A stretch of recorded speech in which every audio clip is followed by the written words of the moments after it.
Hi everyone, welcome to the Car Chat podcast. And with us this week, we have Ben Hedley. Hello. Hi there.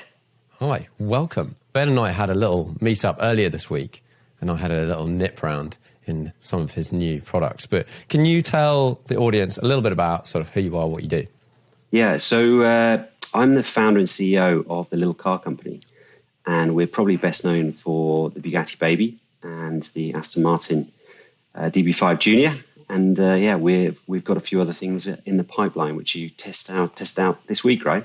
Yeah. It came down. I didn't really know much about the company before visiting. I'd come across one of your cars. So for the audience that have not seen them, they're mostly 75% scale cars, but electric. Yeah, so the Bugatti Baby 2 is 75%. DB5 Junior is 66% because it's just a bigger car. And then the project we're going to talk about as well is 75% too. We're aiming to be around the 75% mark in the future, just to squeeze people in. Yeah. How did you pick 75%? Or or 60, whatever. How did you decide that? Well, it's sort of caught us a bit by surprise. We started off, so we won the project with Bugatti at the back end of 2018, I think it was, and we sort of launched 2019 at the GM Motor Show. And back in the 1920s, Atari Bugatti made a half-scale Bugatti Type 35 for his youngest son, Roland. And Bugatti phoned me up and said, look, can you help out? We're a bit busy doing the voiture noire for the motor show, but we'd love to do something as a bit of a present to ourselves for our 110th birthday. And also, if you put a car through the Bugatti factory, unfortunately, their price printer has too many digits on it, so it'll cost like £500,000. Yeah. So we said, we'd love to. And originally, they wanted to just do a follow-up, and the original Bugatti Baby was only 50% scale. And it was too small for 8-year-olds, and they actually made it slightly longer during the production run. So we agreed the contract with Bugatti, and they said, we don't want it to be too expensive, so it's got to start at price X. And we were like, okay, I think it was €30,000, which is a lot of money. Let's face it, you can buy a lot of car for that, but this is a Bugatti, and then we signed the contract, and then we sort of got to the stage where we thought, wouldn't it be great if like adults could drive it as well?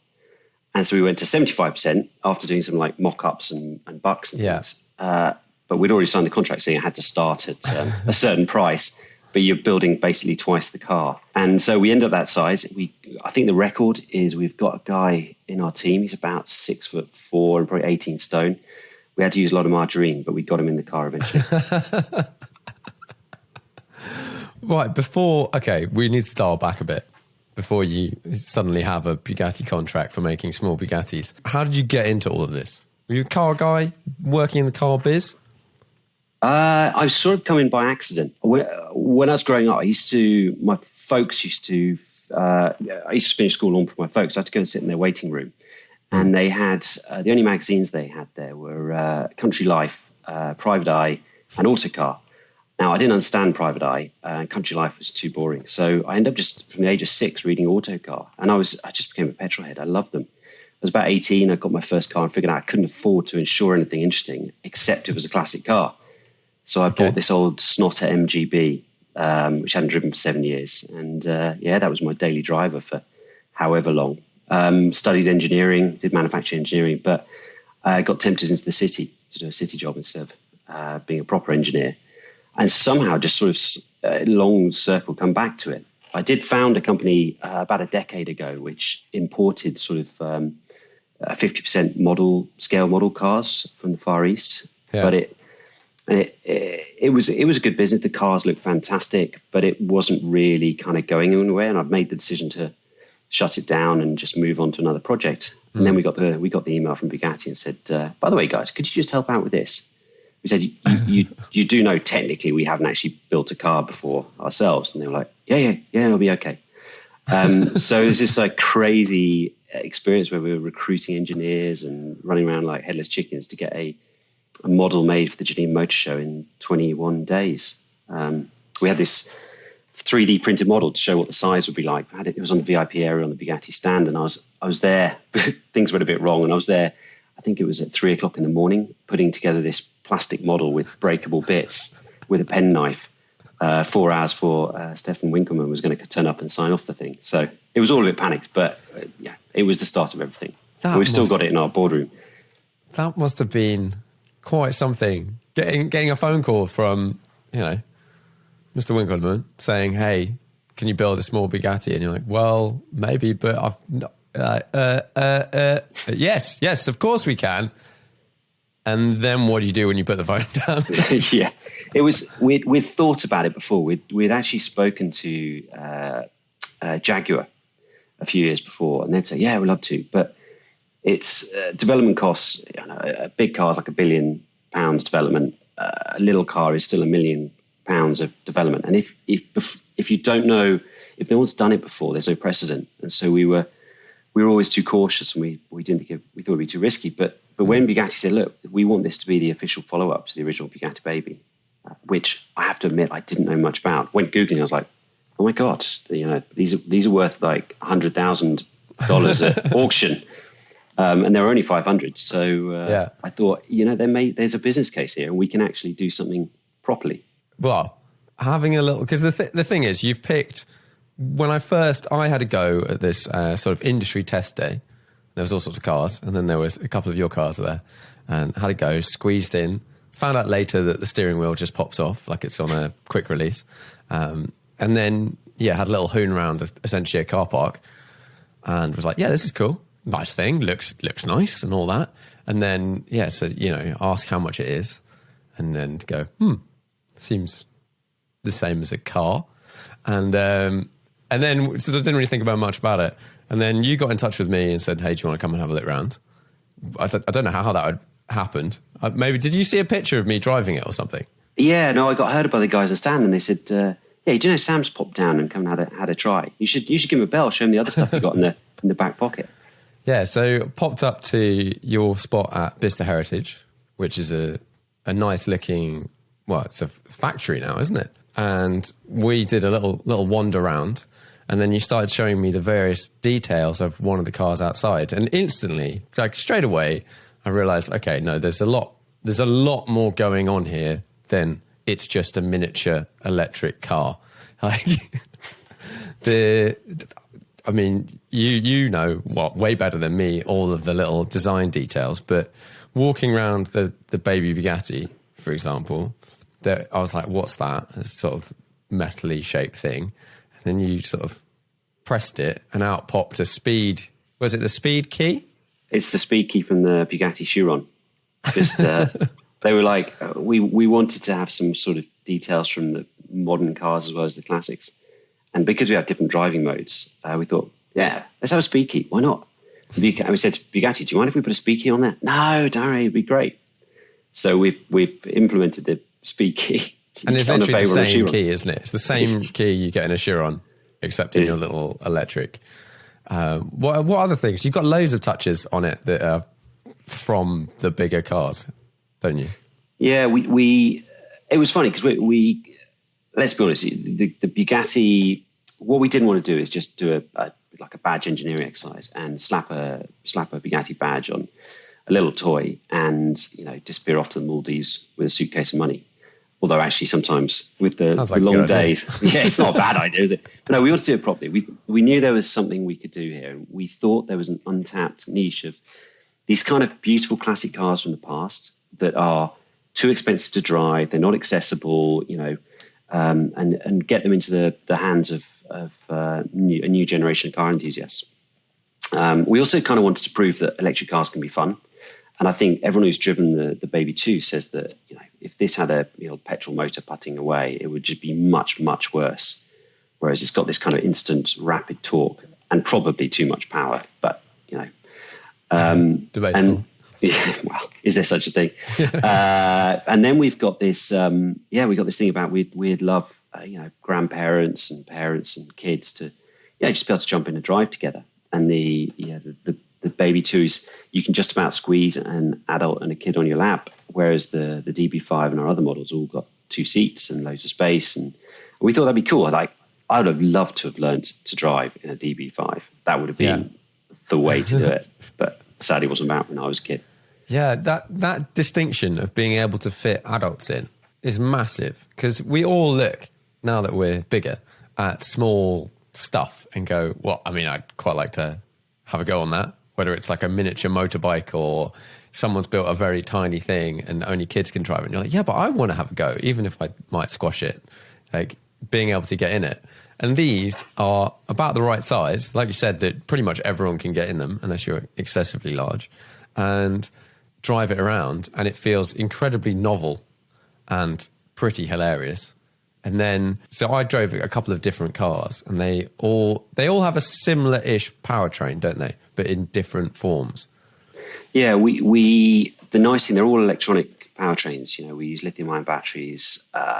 Solid rear axle on the car so far, although we're looking at IRS suspension. But it's the powertrains are similar. We can change the characteristics to suit the cars themselves. For example, we for the speed key mode in the Bugatti Baby, we used to have it so it just went from 0 to 100% torque in the first inches of travel, and it was just shaking the axle free because you were putting like 100 foot-pounds of torque through this poor axle, and they were giving up the ghost. So we play around with it, and we try and make each of the driving modes. They all have about 3 or 4 for like complete novice, which is 1.4 horsepower and 12 miles an hour, up to speed key mode on the Bugatti is it's about 15 and a bit horsepower, and it's top speed. Well, we've had one go over 50 miles an hour, which is quite rapid when you're that close to the ground. And we've got others which will go even faster, but it all depends on experience and what kind of conditions you're in. Yeah, and I like how the different models, you've got different ways of changing the power and whatnot. But if you're like, here's a kid, have a go, you can set it and they can't change it. They can't. Once you've set the power level and you take out, however, each one works differently, don't they? But they can't, your kid can't suddenly reach under the dash and go, click, 60 miles an hour off down the road into a hedge. Yeah. We learned this from experience that you can usually put in the key and then set it to the mode and then remove it. And each of the cars has like a remote kill switch, so you can then sort of disable the car from about 50 meters away. We had to change the mode of that.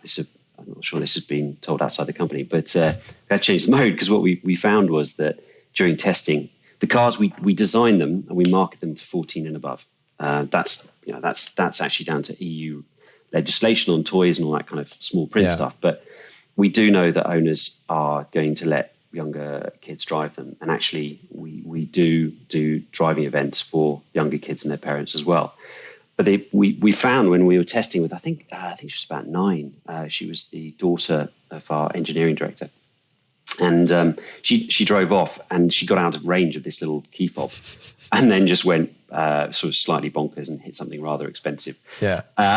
So we changed it so now that it's got like a pinging sort of pings, and if you go outside the ping range, the car will just die. Okay, that makes sense. And it's that kind of learning as you go, because no one really thought about it up front. We probably should have done, but yeah, the engineering, we just wanted to do a proper job. So we, rather than start with the original and just replicate it, we went back to the Type 35, which was the inspiration for the first Baby. We scanned an entire car, all the components on it, and just shrunk it down 25%. So we then, we don't use obviously the straight 8 engine because that's where your legs have to go. But loads of the stuff is the same. So the suspension geometry is identical to the original Type 35. It handles like a Type 35. I'm told Andy Wallace is our test driver, and he drives both of them. And it's identical. But the problem is, if you're making hand-built cars in the UK, they've still got 4 wheels. They've still got one steering wheel, Nardi steering wheel. It doesn't matter if your steering wheel is 75% or 100%. It kind of costs the same. You've still got all the electronics. You've still got all the components. You've got the milled aluminium dashboard. 25% bigger, it probably costs 10% more. So it's been really hard to actually make it to an affordable price. I'd love to be able to sell them for £2,000. Everybody has one everywhere, but would totally buy one. Yeah. It's just we want to do a proper job. You've got to do the best possible job. And Bugatti gave us quite a bit of free rein. And when we took the car to them and said, right, guys, this is what we've done, they were just blown away. They were like, we weren't expecting this. You know, we thought you'd just like make a little toy and then little off you toy go. thing, But you said you brought us a little car. You know, you might have slightly gone overkill here. And how's that car gone down with owners, buyers? How did it get sold? Really good. We had, I think it was after Geneva Motor Show, because it was a really new thing. People hadn't kind of heard of it before. We had names against every single one of the cars within 5 or 6 weeks, I think. Because we're only making 500. And that's it. Lot. Yeah. So, that was pretty good. And then COVID hit, and, you know, some people sort of said, look, really sorry, but, you know, things have changed and can't really take the risk at the moment. We said, yeah, no worries. Here's your deposit back, and off we go. So we're in production now. We've got the first 40 or so out to customers, which I'm very proud of, actually, because it's starting a brand new car company from scratch and actually delivering cars is harder than it sounds. There's a lot to it. And everyone has great ideas, but actually getting to a point where your first car's out the door is a big, scary experience. And there's a lot of stuff you just don't even think of up front. I was just going to say, like, even down to sort of delivery, it's not like you drive it down the road. No, we do have a few customers who are going to try and make theirs road legal, though. Nice, which will be quite fun. And we're looking at it. Basically, I've got to be careful what I say. I always have to remember this. We do all kinds of crazy safety testing, and things like electromagnetic tests. You know, we go into Millbrook and we did the handling tests, so elk test. We do braking tests. The car is massively overbraked. It stopped in, I think, 54% of the distance it needed to be a road. A road car needs. It like properly stops, just like stops, boom. Yeah, it's the DB5 even faster stopping, because then we've put a load of Brembos on that. But the Baby 2 is great, and the first car, actually, we want to be really authentic, and we had cable operated brakes. Okay. And I was adamant to the team though. I was like, we have to be authentic. It's got to be cable like the original. Got to be cable. And they were like, it's a terrible idea. You're being an idiot. I was like, no, they've got to be cables. Went out, drove the first prototype. I was like, they got to be hydraulic. They got to be hydraulic. It's a death trap.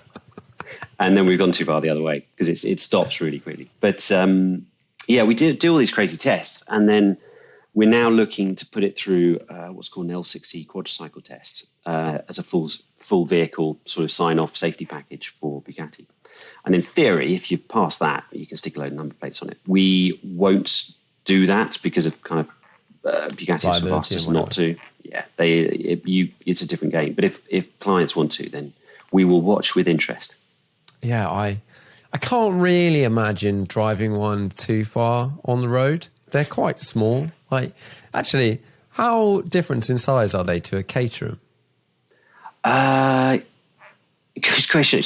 Not a huge amount. I think because the Type 35 wasn't a very big car in the first place, but that's only slightly bigger than a Caterham.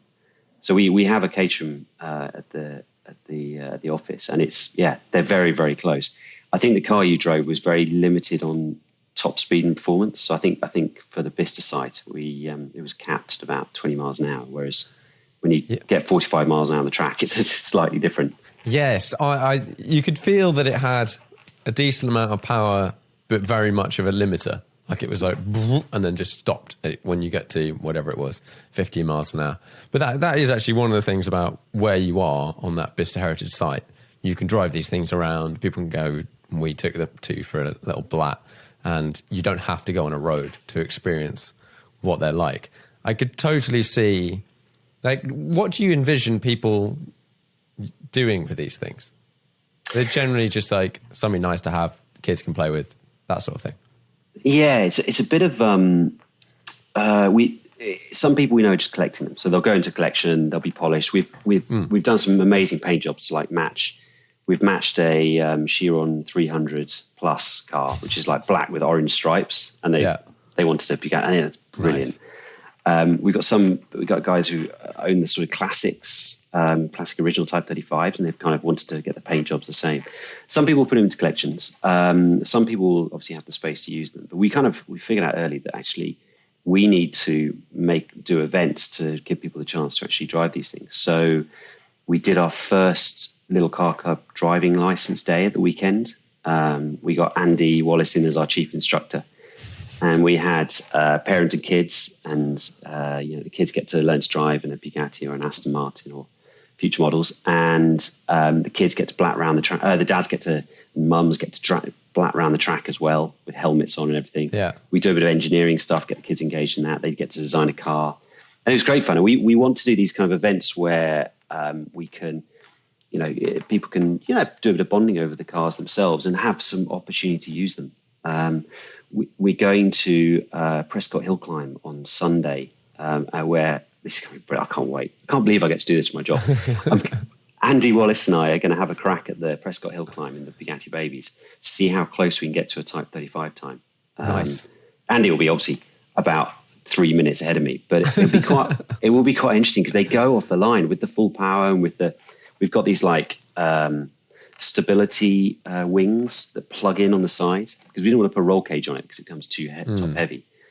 But there is this thing where it's a 1920s design, and we've got 2020 tire technology. So we were finding we were pulling 1.2 lateral Gs in testing, and we're like, this is ridiculous. So what we did is we, rather than sort of design some horrible big roll cage around it, we've got these stability wings which you can plug in. And then you can sort of, use them to their full potential on a track without having to worry about, rolling them over or something like that. It sounds like that would be a wicked event. Are you going to fully uncork them? Yeah, we're taking up the spec of the top spec at the moment, which is it doesn't sound like much. It's only about 15 horsepower, but they weigh less than 250 kilos, and so they do go off the line, and they hit the speed limiter really quickly. And it'll just be interesting because we can use more of the track. We're going to have better rubber than the Type 35s, and also we can use more of the track. So yeah, we're not obviously want to beat Type 35, but it'll be interesting to see if we can get within 20%, 25%. That'd be quite fun. That would be very fun. I think you should aim to beat it. I think we're going to need a lot more horsepower, but we've got some ideas we could do that. Yeah, you might need some more go juice. But no, that sounds like a lot of fun. Did you have to, with them pulling 1.2G, surely initial testing, that could get a bit sketchy. Have you had them up on two wheels before? Yeah, we test all the vehicles. We test for sort of stability and safety and braking and everything like that. There's no technical legislation for us to comply to, so we just let's aim for what a car would need to pass, and that exceeds anything they would ever be used for. So we do. We had. I'm saying his name third time now, and old Andy. To be honest, don't tell anyone. I started the car company just so I get to hang out with Andy Wallace because he's awesome. He's such a nice guy. He's a cool dude. But no, we had Andy in, and we had some other professional drivers in to sort of make sure the cars were safe. We adjusted, things like toe in, toe out. Camber was kind of set by the design of the original Type 35. We were doing tire pressures, and we had to make sure that they were as safe as possible.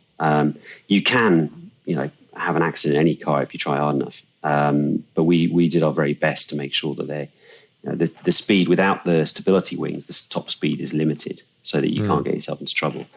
And we used tire warmers to get the tires up to temperature. And there was a huge amount of testing that we hadn't really, we hadn't thought. We knew we'd have to do it, but we didn't know the amount of detail that we would end up going into. Yeah. To make them 100% safe, or as safe as we possibly can. Yeah, because that would be the worst thing. Someone rolling one over. But they don't have seatbelts, do they? So they're old school. You're going to go flying rather than rolling.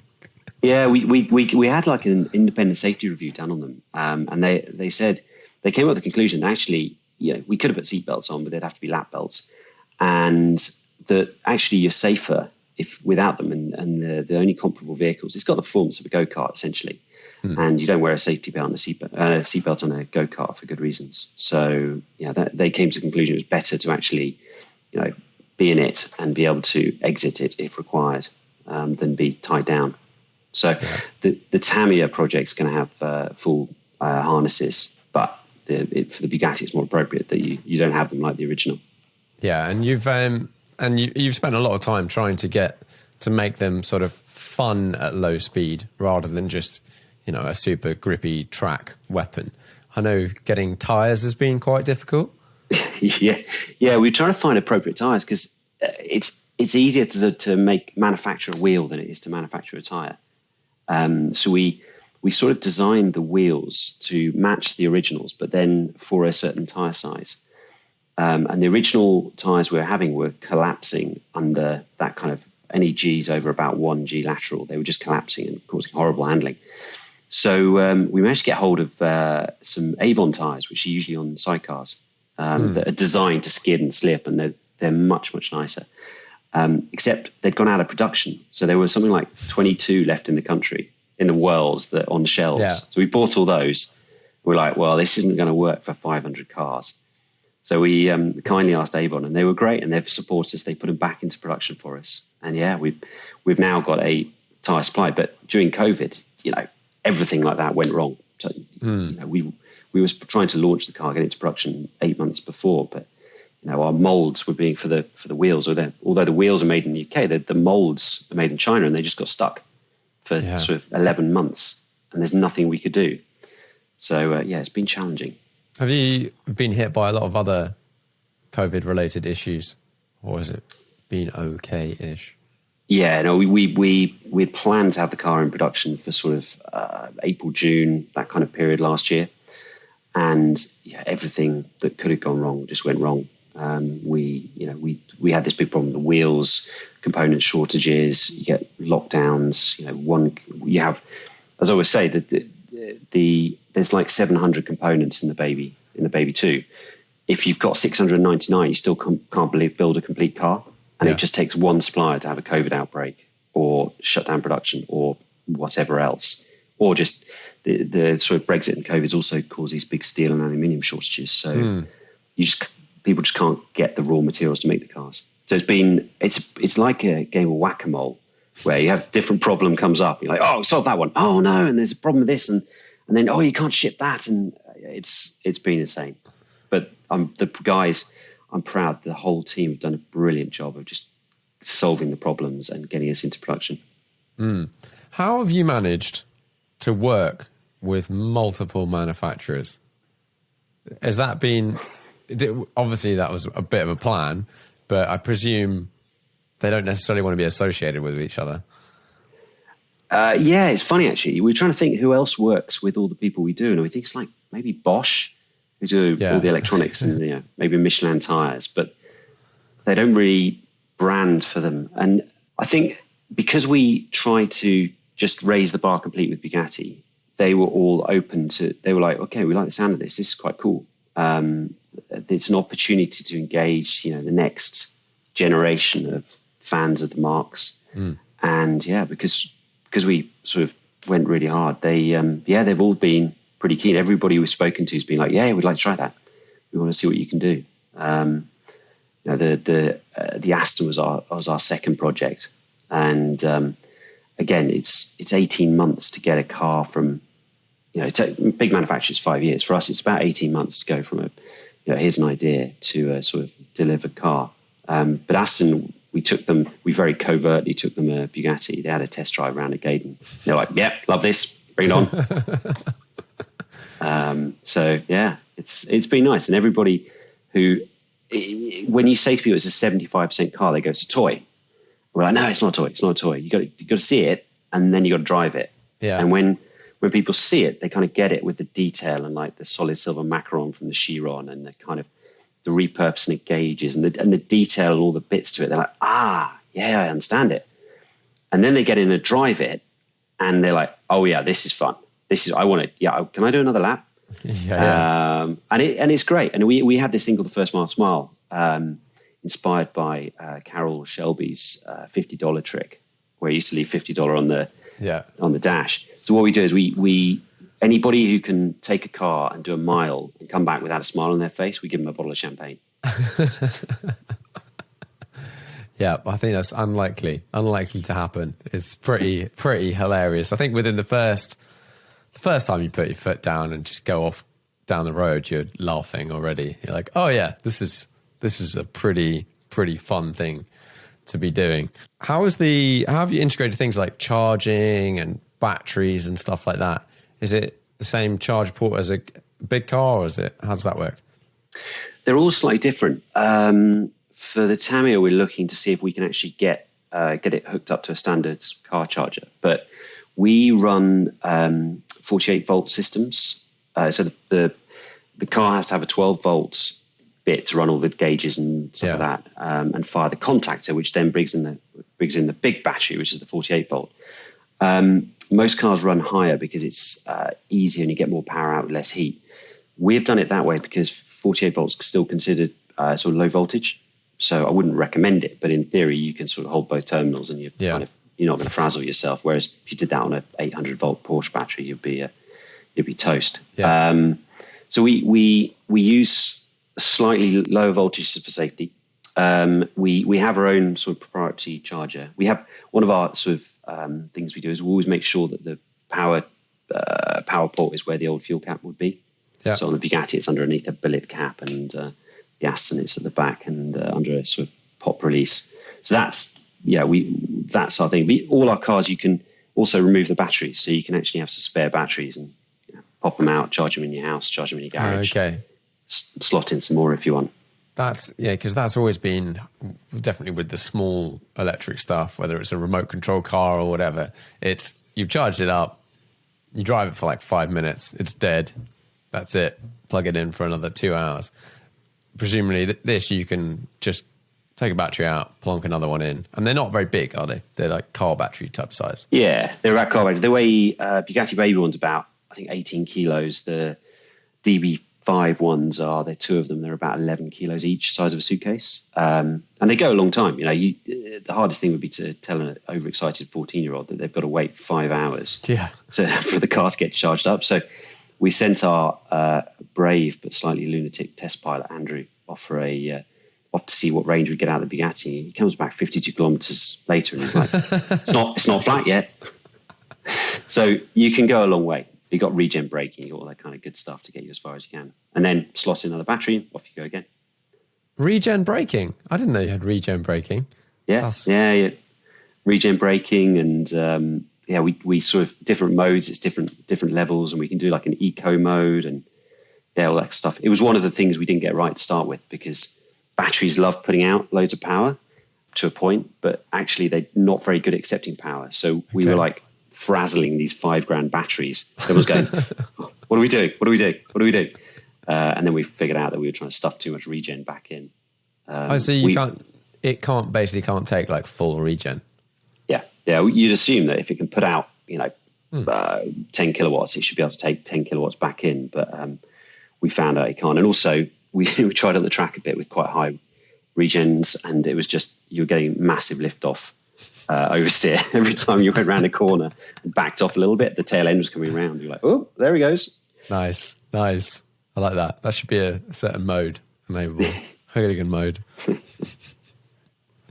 As the tech for this sort of stuff, presumably, could you have built these cars 5 years ago? Probably not. I think battery tech's moved on loads. What's really nice is that everyone says they make their own batteries, but most of them are made from the same Samsung or LG cells, and then you package them up to your requirements. And that technology is, A, they're getting cheaper, and B, they're becoming moving on. There are some big leaps we had with solid state and stuff, but no, a lot of the technology, we decided early on that we anything that moved, we wanted to sort of take the best of what was available off the shelf, because we could have spent 2 years designing a differential to only see cars go out to production and then fail in the middle of nowhere. Yeah, our first two cars went to Dubai in Australia. So much though, I'd love to jump on a flight to either of those. It's broken down. Come fix it. No thanks. It's a bit not a very good commercial move. But what's nice is that we use kind of well proven kit and massively overspec'd. So, for example, the rear axles are custom made for us with sort of high quality bearings, but they're used on like UTVs and ATVs in the States. So they're used to being sort of driven around off road by people with shotguns.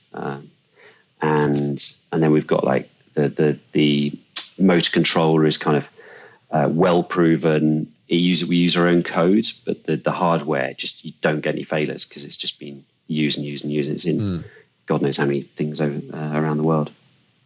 That's cool. You mentioned Tamiya. Can you explain what this project is?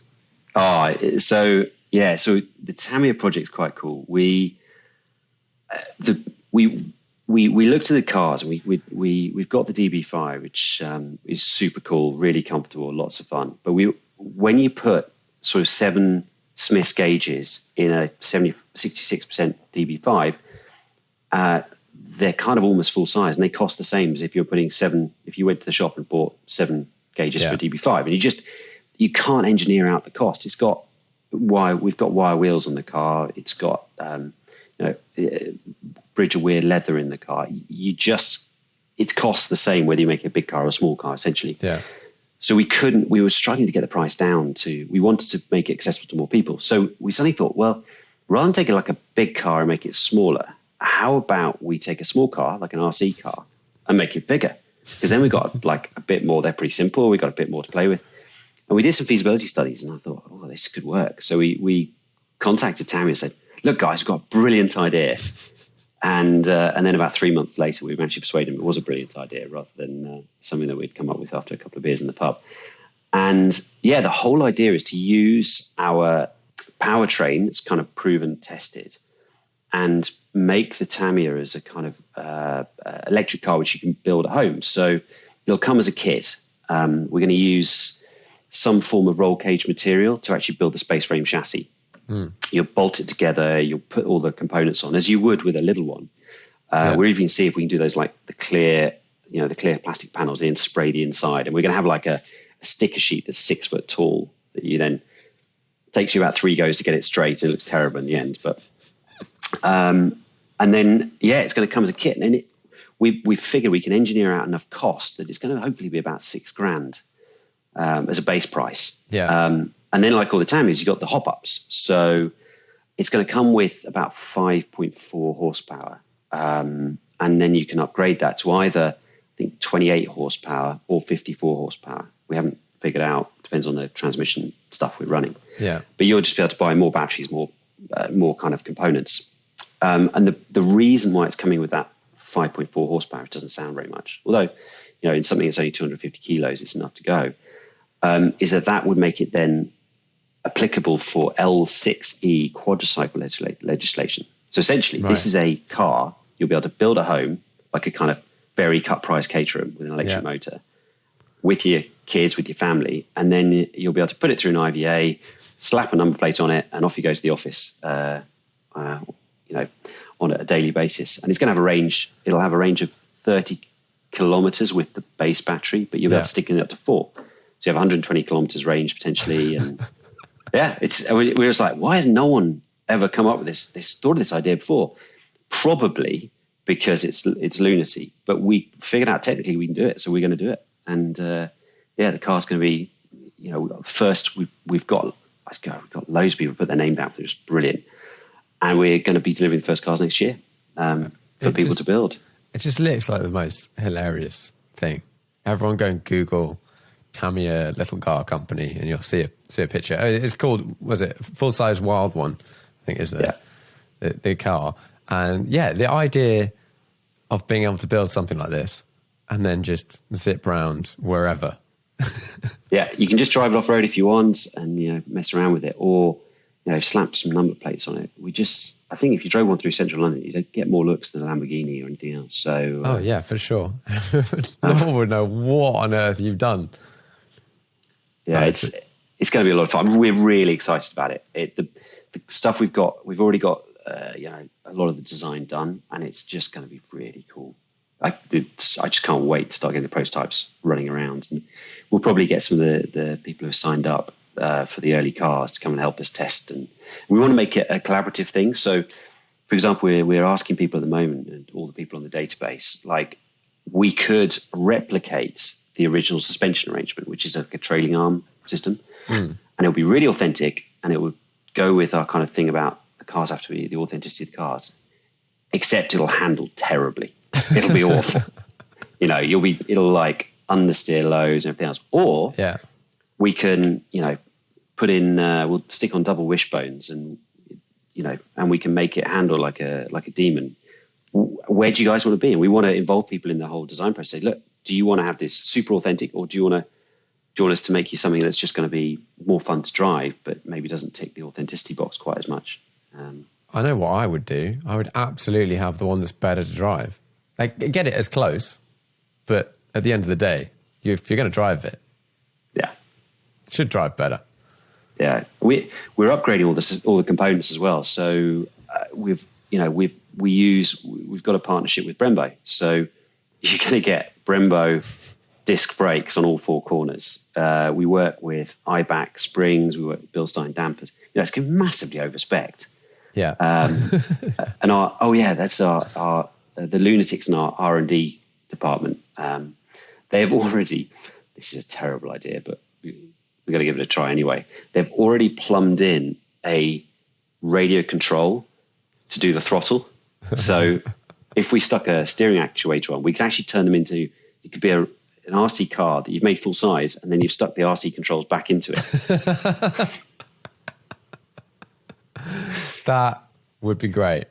Absolutely. There has to be at some point in time 2 of these in a field or something. A little track driven by someone with a remote control. It would be carnage. It would be absolute carnage. You think of the damage you do with your RC cars when you built them, and they're about a foot long. 250 kilos of 50 mile an hour, 60 mile an hour RC cars. Just straight through a wall. I don't think our insurers would want that. No, that's for the customers to do, not for you guys. So when I was up there, you showed me another car actually from another well-known manufacturer, which by the time this podcast comes out will be out in the world. You're doing something with Ferrari. Yeah, so this feels a bit like therapy. So we have to be always very careful what we say, and someone told me it must be like dating eight women at once, because you're kind of talking to everybody. You've got to have these sort of breaks between the different projects, because each brand deserves its own privacy and everything like that. But the Bugatti was first, then we did the Aston Martin DB5, which is going to production at the end of the year. We announced the Tamiya, which is going to production next year. But we were already working as well on the Ferrari project, which we haven't been able to talk about, and it's awesome. And it was. I think the thing that I'm most excited is that the brands let us work, and they let us interpret their sacred cows.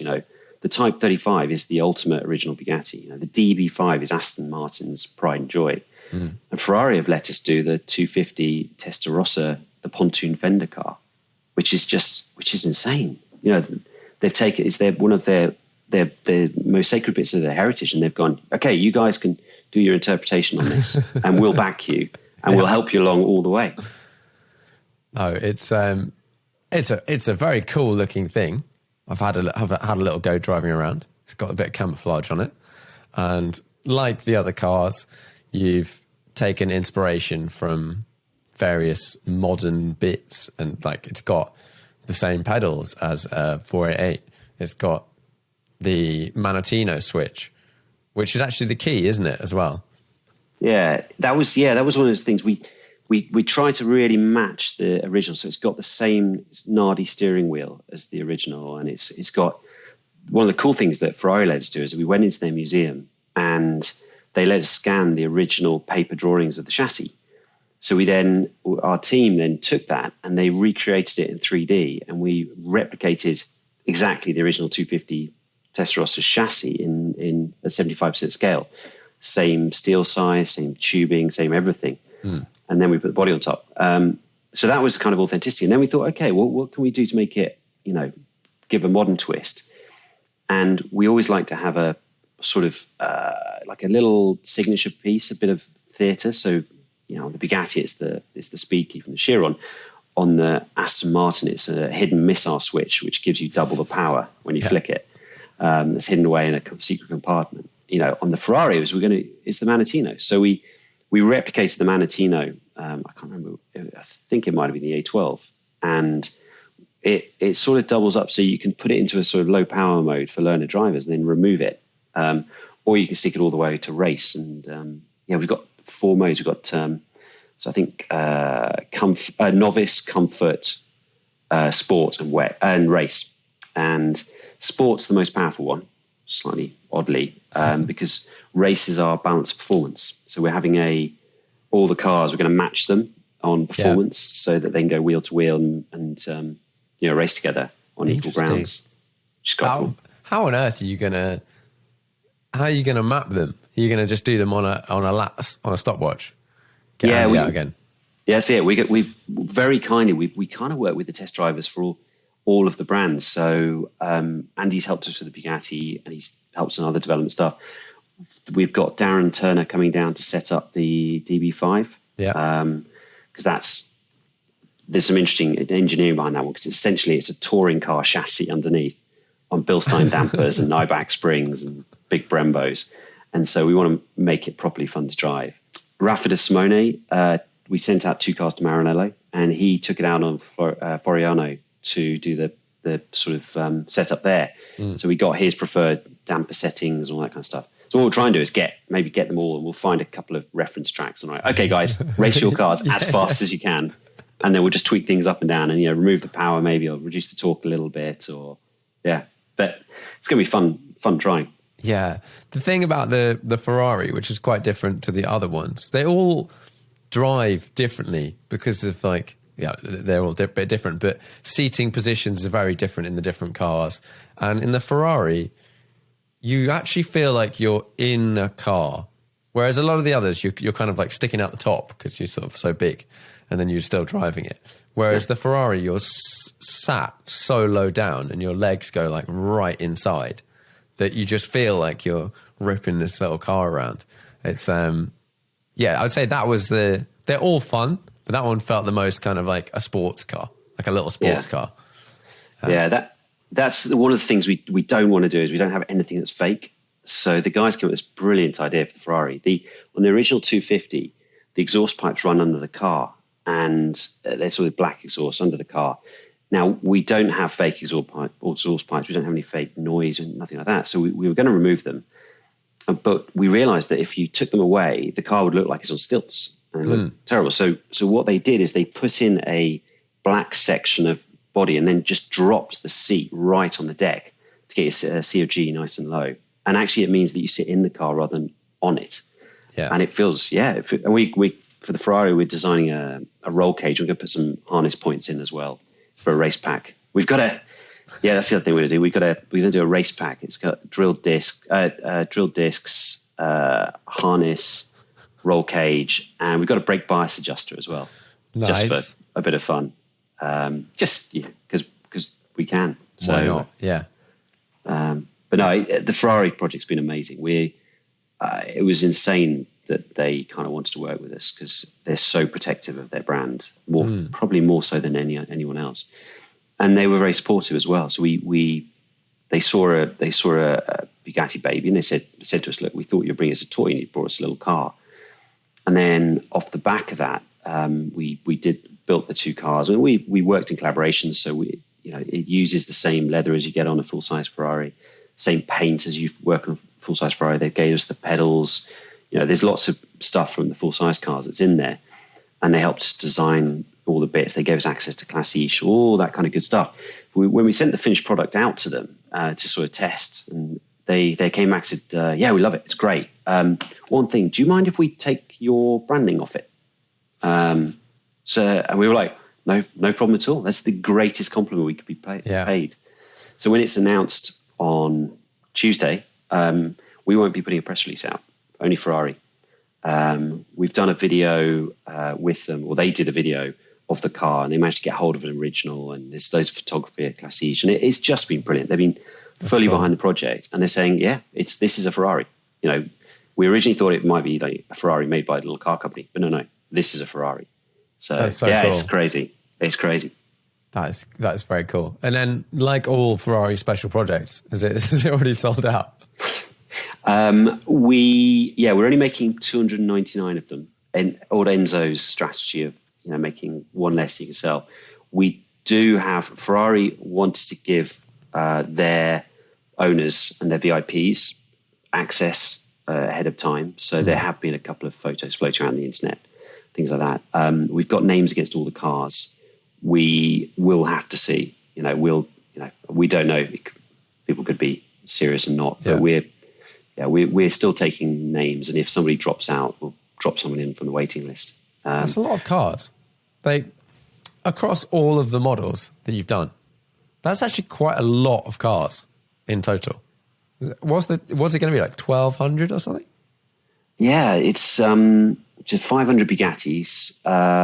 We're going to do up to 1,057 DB5s over the course of production run, which is a lot of cars, just because it's the same number originally done. Yeah. A lot of that is so that if somebody has a DB5 already, we will match their chassis number and their specification of their car. So they've got a matching little one. Yeah. And then there's 299 Ferraris. Tamiyas will make as many as people want. That's just going to be kind of free for all. We'll see how we get on. But yeah, it's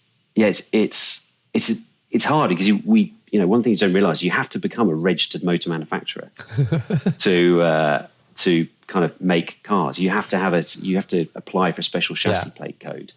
So we have to stamp these chassis plates, all that kind of stuff. And when the other thing is, like, I thought, we're backed by some great investors, and they kind of go, no, great. But when you want to go from like building 5 cars a week to 10 cars a week, you're like, that's easy. We'll just get some more people and bring it in.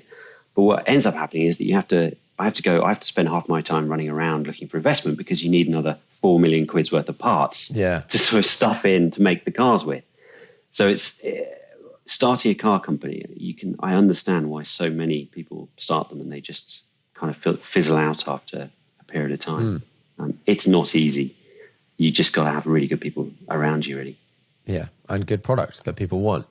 So you will then not be the smallest car manufacturer in the UK, even though you make the smallest cars. Yeah, some of that. It's quite weird, actually. Yeah, we're the little car company, but we're getting bigger quite quickly. So I don't know what to say about the name. But it's fun. It's really fun. I mean, we great team. Vista Heritage is an amazing place to be based, and we love what we do. And the guys and girls, they're all so passionate about the product, which is great.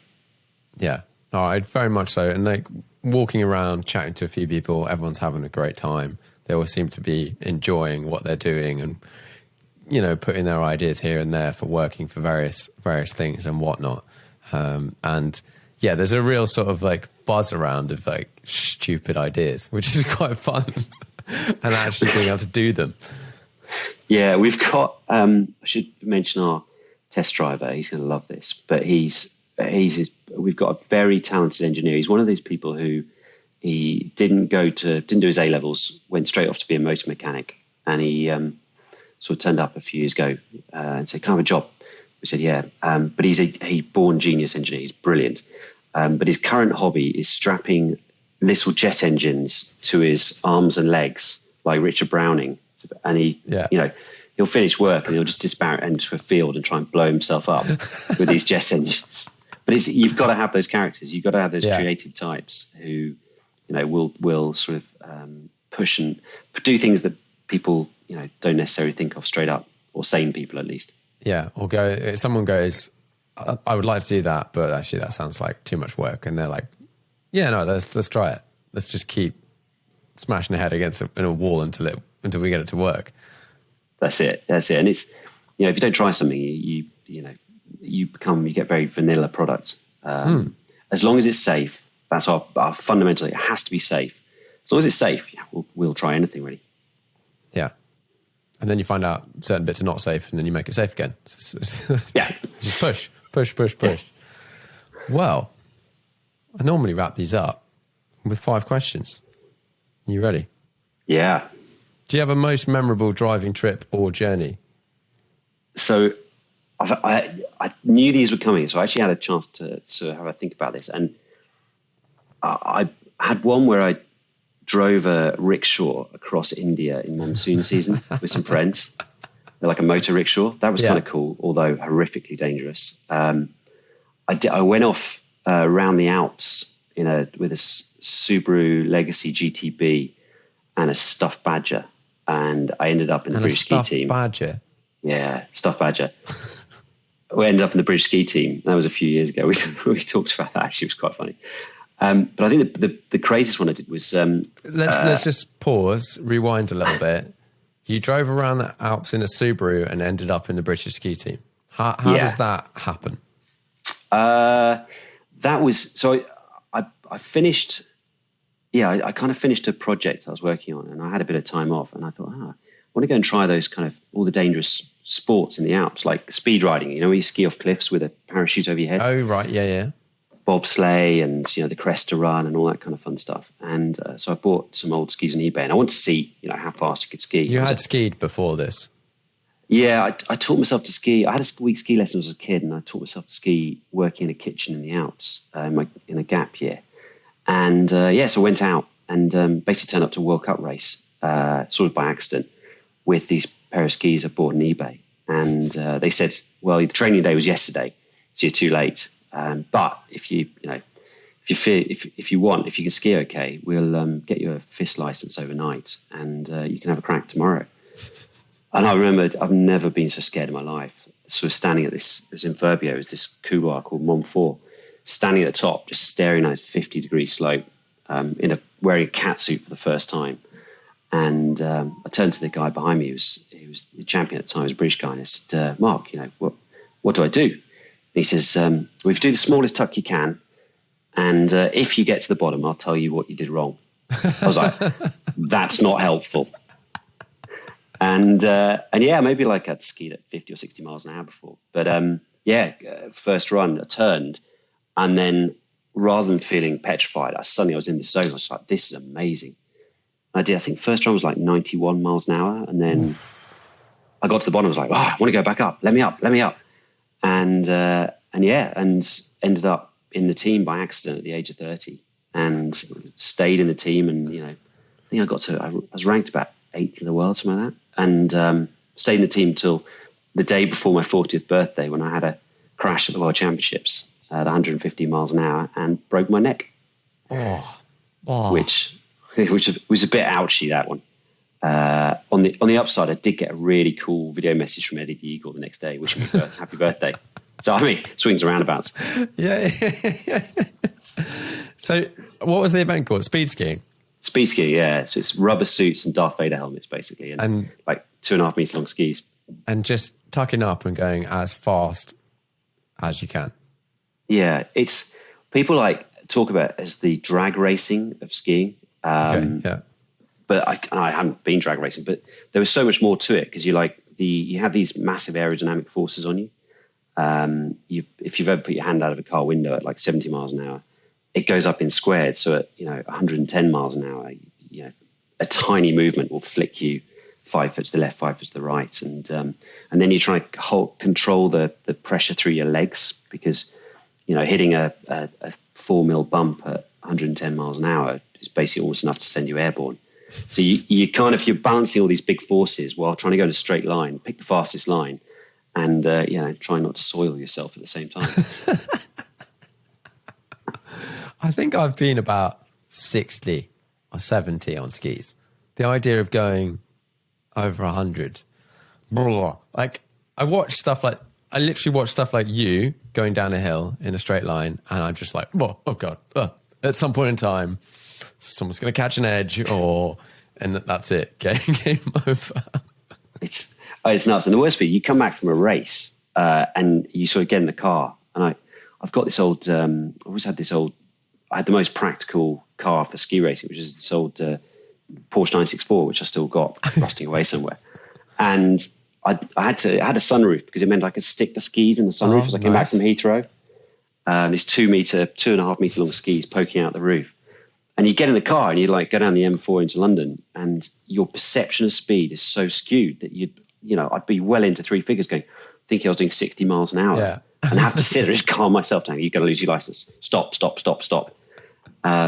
was just nuts. It was an amazing experience. But I managed to get out alive. That was the best bit. I mean, yeah. Wow, something pretty cool thing to do.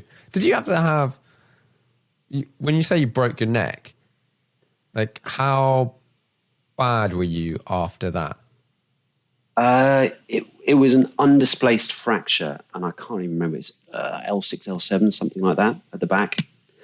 And they sort of, they scraped me off the slope. I was knocked out cold. My helmet came off, which is probably where the most of it came. They scraped me off the slope, stuck me in a helicopter, which was gutting actually, because it was a really nice view. And my better half at the time was having to show me photos of the beautiful Swedish landscape. You're like, let me just sit up for a second. Yeah, no. And they put me in a scanner, and they sort of at the hospital, and they said, cervical fracture. I was like, oh no. And I was like desperately wiggling my toes. And he's like, don't worry, you're okay, you'll be fine. But they let me out the next day. I managed to get back for the prize giving ceremony with my sort of the guys I was racing against, and we made it to my birthday party that evening. Although I had like one beer on morphine painkillers, and I was just dribbling, couldn't speak, couldn't make any sense. But no. Well, good times. Well, it's good you got through it. 5-car garage, unlimited value. 5-car garage. Okay, so I had to think about this. The obvious, I need something with a tow bar. So either an RS6 or like a Taycan Cross Turismo. Something that's a sensible car, long distance tow bar. I love fast estates. I've always had a fast estate. Mm-hmm. So Second one, rough yellowbird. I've always just loved the excess of a rough yellowbird. You know, it's something which can bite. You know, it was the fastest car in the world by a country mile when it came out. I love singers. I love that stuff. But actually, a rough is old school. And I've had some of the rough suspension put on my old 964.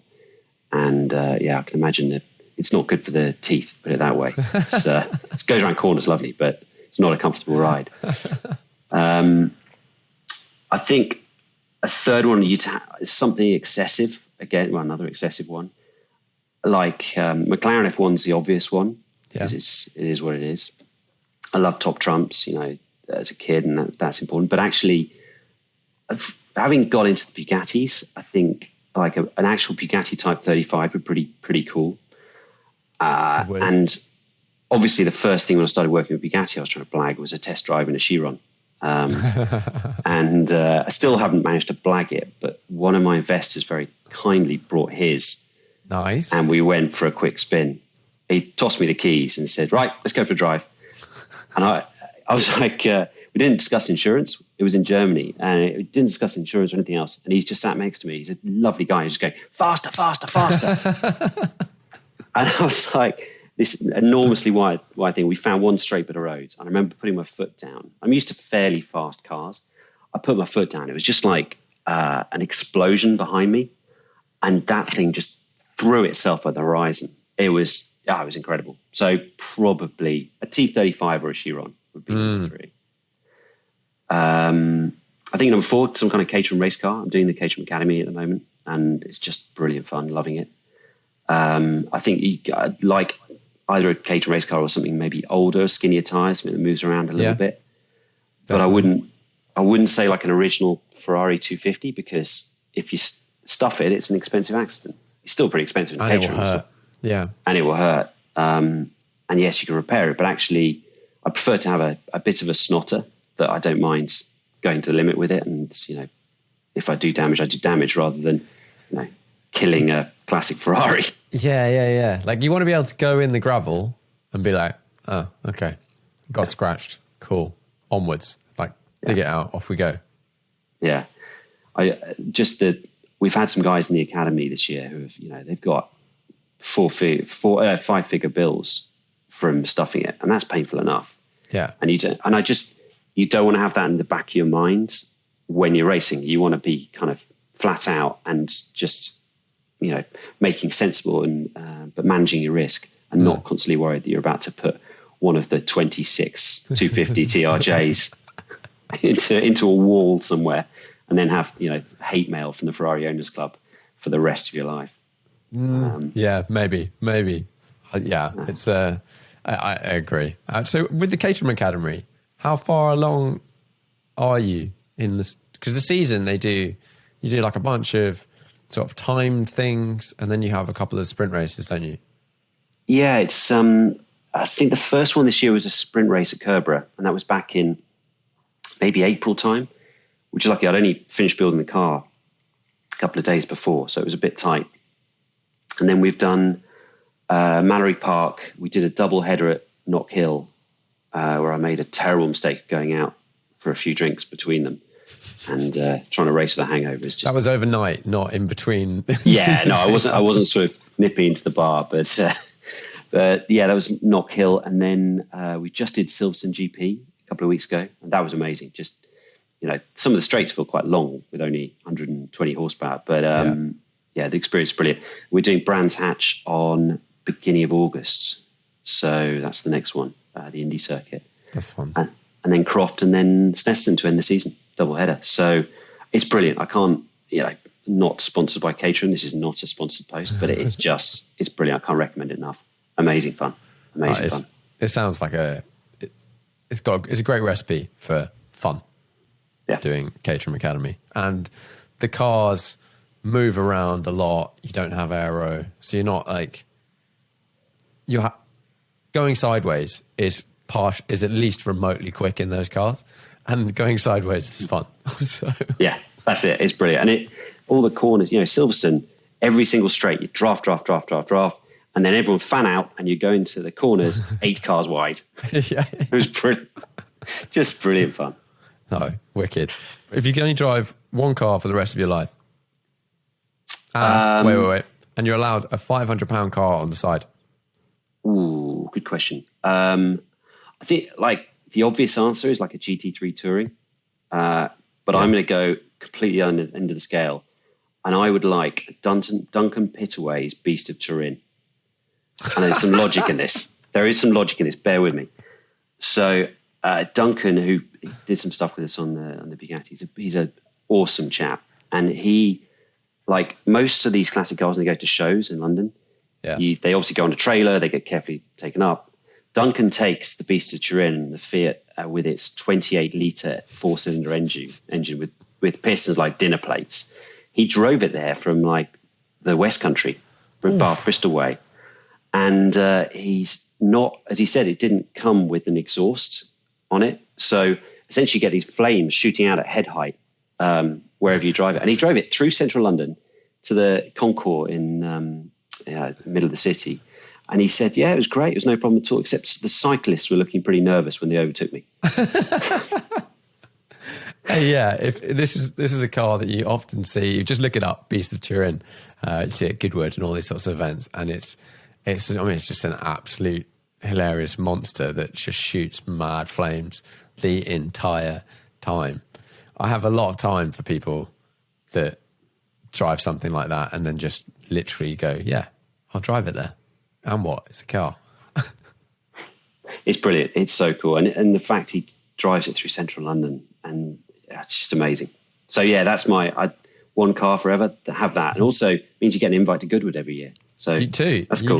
You get an invite. You just be invited to everything, don't you? With that, everyone wants to see it. Right, most undervalued car at the moment. I've got a thing at the moment, and I'm going to be called weird, for Ferrari 308 GT4s. Okay.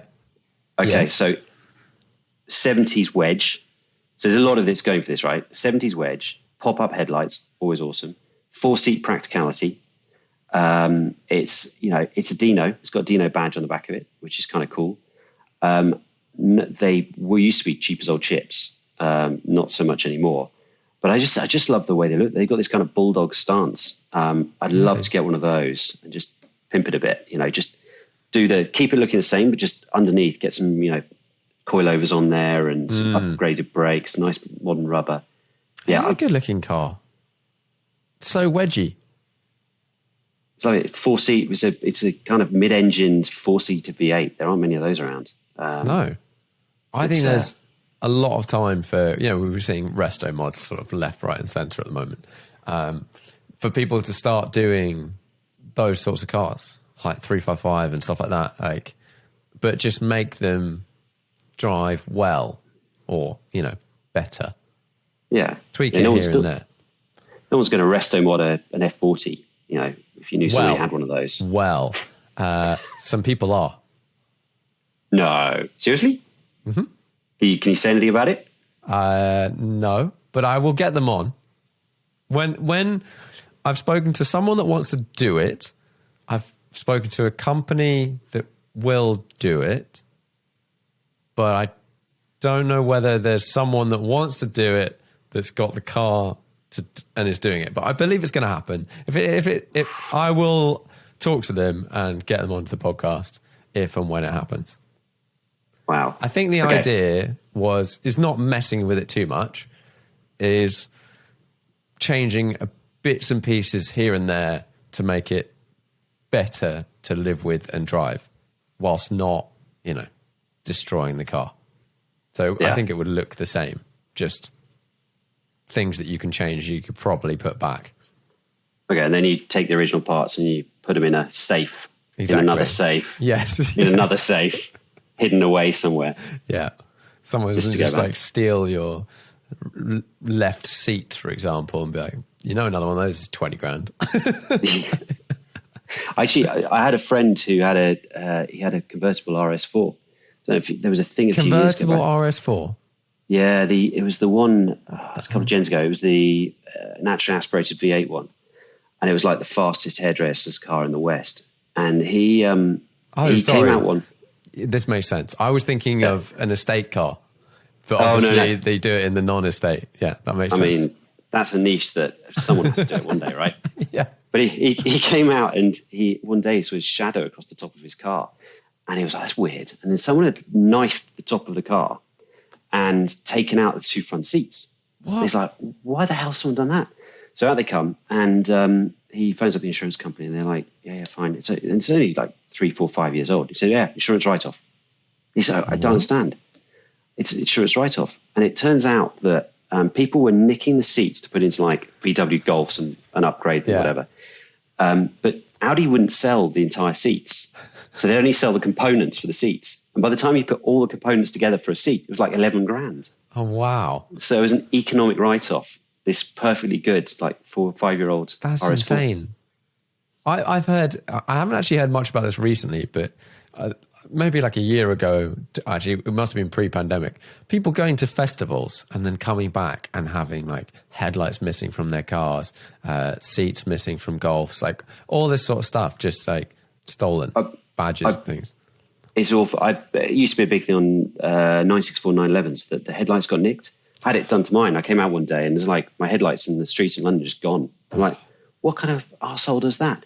And then you find out they do it because the headlights are £600 each, and they put the screws to detach them on the outside. Oh, so. Yeah, but just leave other people's stuff alone. But well, whatever. But it's a bit like that one I've heard of. People's Mercedes badges getting stolen. You know, the ones that are like stuck in the front, and they literally just like pop out. If you don't know that already, I'm sure the people stealing them know that they just pop out. But then you buy another one, and then they come back and steal the new one. I mean, it's so frustrating. It's like VWs back in the 80s when they were just. I'm showing my age now, but when they were kind of like Beastie Boys fans, where just everybody had a bit of a golf hanging around their neck. So. Right, final question. Most interesting car to you right now? Ooh. So there's some really interesting stuff going on, I think. There's like Lotus Emira, Guru Yaris, the Murray T50. I'd love to see the TVR come along. You know, the stuff that Radford are doing. I know Jensen Button's announced something in the next few weeks. That'll be interesting. I've not seen much about that. Is it T62 or something? It's an old Lotus race car, I think. Yeah, and they say I think they're putting it on a chassis of an existing Lotus platform. Okay. But I don't know if that's Emira or last gen stuff. But it sounds fascinating. Like I'm really interested to see what they come up with. And I think there's loads of cool stuff in resto mods as well. And one I love actually is Luna's engineering. They're sticking the big motors and batteries in classic Bentleys and Rollers and Range Rovers, and that's cool because those cars, you don't want any sound, so an electric motor and loads of torque's perfect for that. But I think the one for me that I'm really fascinated in is the Seat Minimo, what they come up with, which is slightly off the wall. I've not seen that. You have to Google that one. So the story is they announced this at the 2019 Geneva Motor Show, the same time we announced ours. And it's like a 1+1. It's like a Renault Twizy. Looks very much like a Twizy. Yeah, it's in a sharp suit. It's a Twizy in a sharp suit. Yeah. But I think I'm really interested in like the mobility, low power, small electric vehicles living in London. It's kind of, I think there's something interesting there. And I think we're going to see, we're developing something ourselves, but we're going to see some really interesting stuff over the next few years. Because I think people your electric car doesn't necessarily have to be a 4-box saloon, and with half a ton of batteries because you don't use 3 of those seats most of the time. And that's it's like any high-end version of Mercedes, BMW, they just put more horsepower in it.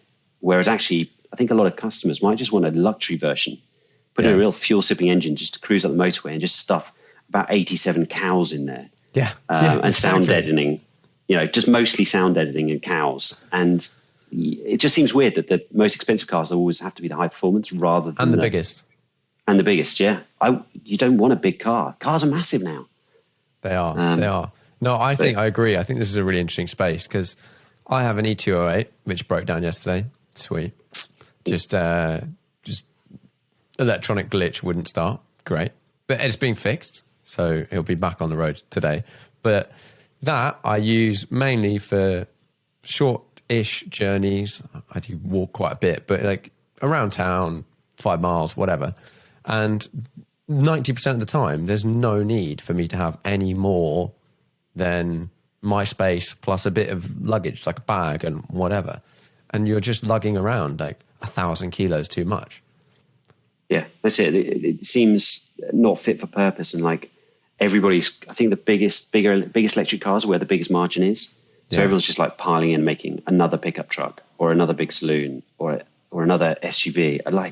I'm sure there's something at the smaller end. And so we're convinced that's the way. So that's where as a company, we want to move into that space. And maybe the Tamiya is the kind of first stage of that. But I think there's an interesting space down there that no one's really done properly yet, because the Twizy, it's okay, but it's not the most fun to drive. Yeah, and it's a bit old now. Like it needs Mark II. They had this Minimo thing. It looks very like a Twizy. Well, that's quite good. Yeah, it's got like gull wing doors and stuff. I think it's just a really nice bit of design. Yeah, fun little thing. And it's like a motorbike that slightly hard to steal. Yeah, and it less hard to fall off. Exactly. Or more hard to fall off than a motorbike. Yeah, and you can put luggage and whatever and lock it and stuff like that. Yeah, we'll see some of these. And so is this Minimo thing coming to town? Are they making it, or is it? Concept? No, it was a concept, and they've said it's coming out. I think it's this year or next year, but it's it's definitely coming. It's definitely because what else was there? There was that. Was it a Citroen Me? Oh MI? Yeah, there's the AMI. AMI. It's got the door. It's got identical doors. Yeah, it's like that. One. Yeah, that's brilliant. That's again, that's clever thinking. That's doing something a bit different. Like the smart car tried to do years ago, and the